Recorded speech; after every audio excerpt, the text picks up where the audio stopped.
Joining me now is Stewart Webb, editor at defensereport.com, and thank you very much for joining us. So the shelling in Kharkiv, the television tower attacks in Kyiv, and I just wanted to get your thoughts in terms of where we're at, because we've heard from the White House that intelligence there thinks that the capital city Kyiv could fall in a couple of days, and we know this big convoy is on its way there. I wanted to get your thoughts. Well, the Russians have definitely changed their tactics. Originally, for urban centers like Kharkiv, they would just encircle them and then move forward. The main objective always has been to capture Kyiv itself.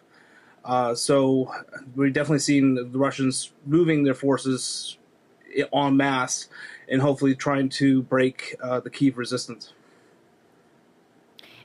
There are also reports today that military convoy that could be, up to 40, maybe 60 kilometers long, had stalled briefly, and that there was some disorganization, that perhaps there's some supply issues.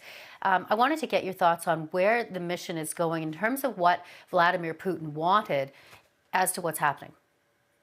Well, it seemed like Vladimir Putin wanted a quick and easy win, and obviously the Ukrainians are putting in much more of a stiff resistance than was expected, even by Western military commentators. It is interesting to see that some of the Russian logistical trains, not the one in outside Kiev, actually have been attacked by Ukrainian resistance fighters. So it's going to be a logistical nightmare for the Russians already. But to have a 40-kilometer logistical train on one or two roads, I mean, that's just an absolute nightmare. Even just trying to prioritize ammunition or fuel within that one road is just going to cause massive headaches for the Russians. Yeah, and the resistance that we've been seeing has been remarkable in a fight, that most people have called David and Goliath because of the difference in military might. Yeah, exactly. I mean, the Russians still don't even have full air superiority over the country. And that's something that's shockingly remarkable, as the Ukrainians have been for years saying we need more air defense systems. We need more air defense systems. The Russians have really just bungled this one up, thankfully. It's also interesting to see, because I was going through some of my open source networks, that everyday Ukrainians are actually starting to move abandoned Russian vehicles to Ukrainian bases. So just even capturing those are actually help bolster the Ukrainian forces.